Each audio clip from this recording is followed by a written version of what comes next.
Hey everyone from Malaga, Western Australia, where we're broadcasting to you live at the Clipsal Schneider headquarters. I'm Adriana, your NECASafe advisor, and also your host for today. And today we've also got Me, I'm Leslie. I'm the NECASafe manager, and I'll be answering the questions today. And I just wanted to say what NECA and Clipsal Schneider have been partners for a very long time, and it's great to see Clipsal help out. We're trying to bring excellence to the industry. With helping us out with the Toolbox today as well. So in today's Toolbox Talk, we'll be covering environmental controls. So as you might be aware, each month we cover a different hazard that's relevant in the electrotechnology industry. And we make videos available via our NECA Member Services YouTube channel. And we also update a toolkit which has a range of documentation that's available to NECA members. So please don't forget to like and subscribe to our NECA Member Services YouTube channel to stay informed. Hey Owen, did you know that more than 3.7 million households in Australia have solar installed? I didn't know it was that much. It's getting up there, so that's quite high. I think that would be about 1 in 3 or 1 in 4 houses. Sounds about right. Have solar systems, so that's an impressive number. That's a lot of electricians going out there and installing systems very quickly. Yeah, so look, in today's session, we'll be talking about energy efficiency. So to start off with, can you tell me what roles electricians play in energy efficiency? Yeah, so electricians have a role to play in energy efficiency. So you guys will be going out to jobs and when you're out on jobs, it's good to have a look around to see if there's any opportunities for energy efficient systems to be installed while you're doing it. Or while you're installing equipment, making sure you do install the most energy efficient equipment as you do it. An example of this is a job that I was on many years ago was for a lady. I had a simple job, just had to go and fix the stove. It was a trip circuit breaker, nice easy job to fix up. But I did notice while I was there was about 50 downlights throughout her house, which are all those 50 watt halogen downlights that you have. Now those operate at roughly around each one about $23 a year of cost on average for those particulars. And I suggested to her that we replace them with LED light fittings throughout the house, and that reduced it down from $23 to $4 operating cost per year. So it's a huge cost reduction for that lady. Yeah, well, so just by installing the LED lighting. Yeah, and because I did ask her about electricity bill as well, and it was extremely high. And there was other things we did as well. So I did notice that she was using fan heaters and gas heaters throughout the house. And I suggested that she think about putting air conditioning throughout her house.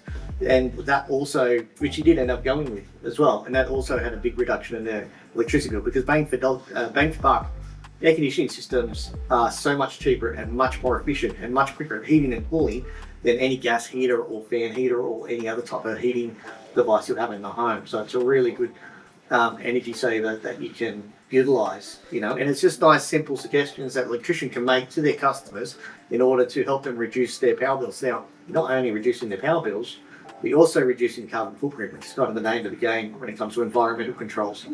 And what we're trying to achieve here as well. Plus, I went there for a trip circuit breaker, and I ended up replacing 50 light bulbs, installing an air conditioner, and doing a couple of other things at the house as well. So happy days for you. Yeah, happy days for me as well. Absolutely. So and she got reduced power bills out of it. So it's happy days for her. Yeah. It was a good job. Makes sense. So other things we can do: look at the gas appliances if they're operating gas cooktops and gas ovens.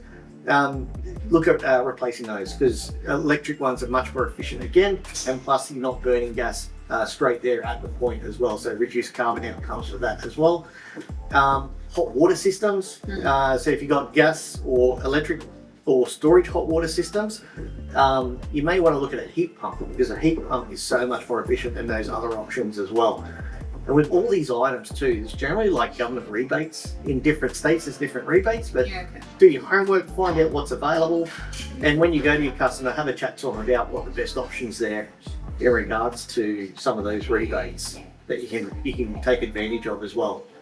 So something that I guess we could also do is install sensors on lights as well. That would Yeah. be another thing to save energy. That's exactly right. So probably a great way to reduce energy is to make sure that lights turn off and on. So we use timers if we need to want lighting on permanently, or we have sensors on it so that it motion detects when a person's there to reduce those power usage as well. That definitely works in like a bit more of a commercial setting more so. Yeah. And with commercial settings, I mean, you want to look at everything from design, making sure the lighting design's being done correctly, and even the construction, so you're taking advantage of natural light as much as possible as well. Yeah, I've actually noticed here at Clipsal Schneider that they've put some sensors on their lighting around here that basically turn on when you walk past it. So Yeah, and the display over there turns on every time you walk past it Yeah. as well.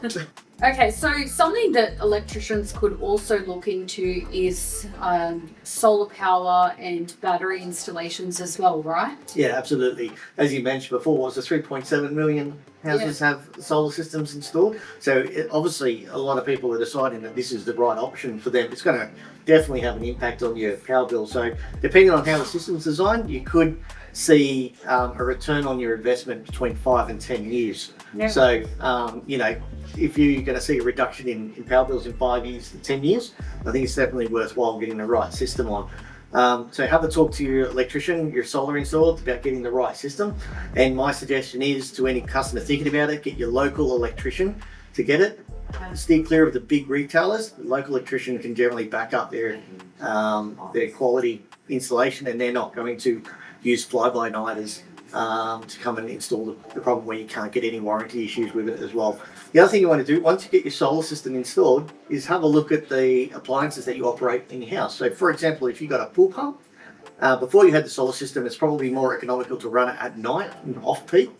But now you've got the solar system installed, you're going to want to reset those timers so it runs during the middle of the day to take advantage of the solar energy that's being produced by the solar panels. And it might reduce your cost even further. So same thing with any hot water system or practice you might be doing in a house, like a drying or anything like that. Doing that during the day, so you got your heavy usage during the middle of the day when the sun's out. Yeah, there you go, some good tips. So obviously electricians would conduct an assessment or a risk assessment, I guess, when they get to the job. For clients that are high users of energy, so people in commercial and industrial sectors, what do you think electricians could consider when approaching those types of workplaces? Yeah, so a bit more highly skilled area for electricians, but we're looking at power factor correction, harmonics, power management systems, and then also going through maintenance. So if you can go through to your maintenance, thermography, testing, just ensuring all the equipment is, well greased and running, so you can get rid of a lot of that waste in that setting as well. So, and once again, smart lighting designs. Power management devices. Yeah, exactly. Anything like that is going to reduce the cost on that by a considerable amount for some industrial users as well, commercial users, if you get it right. So a lot of work to be done in that space. There we go. So if we move along in topics, speaking about erosion and dust control measures, can you describe what roles electricians play in managing this in the workplace? Yeah, so on the smaller level, when we're drilling or chasing or doing any of those activities, we want to make sure we're just using dust suppression techniques, so we're not releasing clouds of dust that may affect third-party users of that particular site. Also, it's very good for your health as well if you do proper gas suppression, with some silica and asbestosis and other dust that may get into your lungs, but also just preventing that pollution that can be caused through those activities. But also moving on to, like, if we have excavations or working around excavations, we want to make sure that we've got proper erosion controls, so that if it does rain and we've left the excavation exposed for any period of time, we can capture any runoff and not have soil go into any of the local creeks or waterways. Dust controls as well, yeah, so if once an excavation's left open, we want to make sure that if it's hot and dry, that it's just not going to blow dust into the neighbour's property or whatever the case may be, that we control any of those that pollution runoff or blow off. And the only other thing there is contaminated soil. So if we're doing excavations and we've dug up contaminated soil, we want to make sure that we've identified it, we put the correct controls in place, and we follow whatever the local environmental jurisdiction controls are in regards to disposing of that and replacing the fill with something cleaner, basically. So now that we've covered erosion and dust control measures, let's move on to the protection of flora, fauna and heritage listing sites. So obviously many electricians would be working at outside, or they would be working on heritage listing sites. Can you tell us, some tips on how you sort of have to manage that in the industry? Yeah, absolutely. I'll tell you about a job that I actually had. Working in a school, and we had to install some lighting on an eave, and there was a hole on the side of the eaves. And living in that little hole was a microbat, which is an endangered species at the time. And we had to move the microbat because the activities that we're going to do was going to affect where it was sort of living at the time. So we ended up getting in contact with, I think it was Wires at the time, the wildlife capture. They sent a volunteer out who managed to capture the bat and relocate it to a new location. So, and that's something that we needed to be mindful of when we're working, that we just don't destroy habitat or flora where we don't need to, and we just tread carefully. With heritage, there's this different style of work that we need to do to comply with heritage requirements. So if you're working in an old building, there's definitely going to be a plan or a process that we need to follow to make sure we maintain the heritage of that particular building. So find out what the plan is, talk to the right people, get the right equipment that you need to, and wire the job in the way that particular job needs to be wired in as well. Yeah, so I guess it's important to have a plan in place for the workers if they were to ever come across any of these types of things, that they know how to manage and protect the environment and heritage listing sites. Yeah, absolutely. It's all part of the environmental management system. So everything from what we've spoken about already, energy efficiency to protection of flora and fauna and pollution controls. Yeah, absolutely. Okay, now moving on to something that's a little bit more common in many workplaces, waste disposal, recycling, pollution controls like spill kits. Yeah. Can you explain what the electrician's role is in managing this? I know electricians don't like doing this, but clean up after they finish working and don't clean the messy workplace. We've got to pick up our game there, guys. And dispose of the waste in the proper bins. So let's do general waste in general waste, but if it's recyclable, let's recycle. I know everyone loves recycling copper because you get paid and it goes into the Christmas fund. Bit of money. Yeah, a bit of alcohol money for the end of the year. But anything else that's recyclable, steel, cardboard, paper, whatever it is, if it's if we can recycle it. Complain to your manufacturers about using too much plastic in their wrapping, and see if they can reduce the amount of waste that you do have on site. Or the waste is recyclable. So they're all really good things. Some other things we want to be mindful of with waste disposal is the toxic substances. Well, we're going to dispose of substances like asbestos or asbestos contaminated equipment.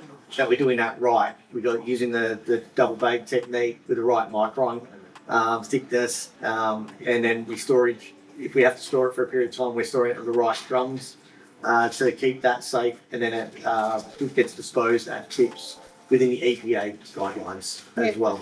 And spill kits. So if you've got anything, chemicals, storage, or even stored chemicals like fuels or hydraulics in plant equipment, that we make sure we've got the right spill kits available for use around those equipment, so we can quickly clean up any chemical spills.